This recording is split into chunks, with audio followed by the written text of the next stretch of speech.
Ngayong araw pupunta tayo sa Santo Tomas, Batangas. Kaya tara samahan niyo ako. Let's go, biyahe tayo. Agad-agad punta tayo ng Batangas kasi meron tayong flying doon. Yun na yung gagawin natin noon. Kaya tara, umpisa na natin. Let's go! So ayan, dito tayo, touchdown tayo. Santo Tomas, Batangas. Ito yung gagawin natin. Yan. Hyundai Ion, papalitan natin ng 9 inches Android. So dito tayo mag-uumpisa. Sa likod, kabit muna natin yung reverse camera, okay? Yung pagkakabit niyan, dito natin siya padadaanin. Then packet. Papunta doon sa harapan. Okay, tara, umpisa na natin yan. Yung wiring natin, ito na yung sa reverse camera. Ito, pagsamahin nyo lang to. Tapos yan, ito na yun, yung karugtong sa power supply. Yung itim, ground, tapos yung pula, positive yan. Doon may kakabit sa reverse light. And then, ito, yung reverse camera. Yan.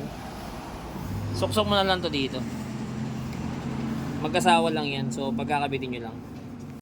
So, ito, yan. Naikabitin natin yung reverse cam. And then, naitap na rin natin siya dito sa reverse light. Yan. Ito na yung kasunod. Ito. Pupunta na tayo dun sa dulo. Pagkapangin natin yan dun sa ibabaw. Kaya, nailatag na natin siya. Ngayon, ito. Kailangan nyo itong tanggalin bago nyo matanggal yung head unit. Ito, yan. Kailangan nyo itong i-remove. So ito. Yan. Remove niyan. Tapos sa kabila, sa glove box, meron din yan. Sabi ko yung sa kabila, sa glove box compartment, ito.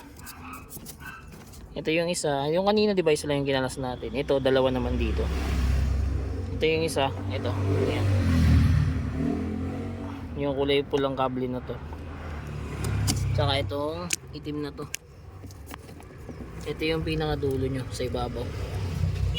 Yan, tatanggalin nyo din yan. Yan, tatanggal mo yan, isa pa.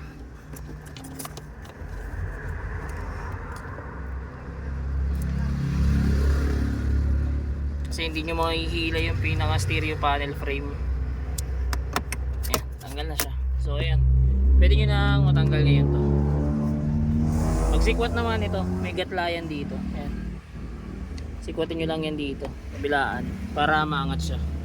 So yan, nakalas na natin siya. Hilahin nyo na lang.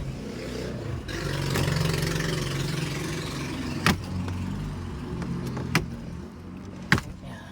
Tapos, kalasin nyo na lang yung mga harness ng aircon saka itong sa hazard.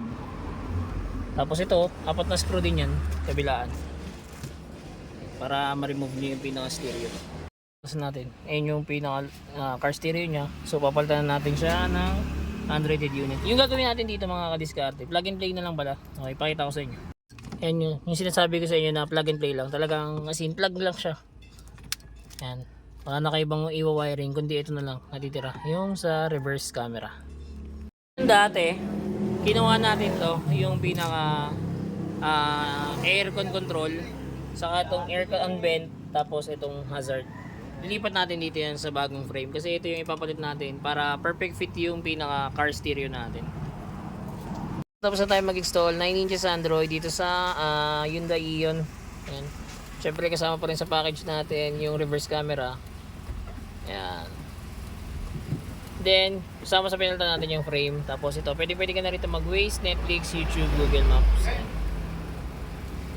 Sa mga gusto po mag-avail, drop message lang. Don't forget to like and follow na rin. Salamat!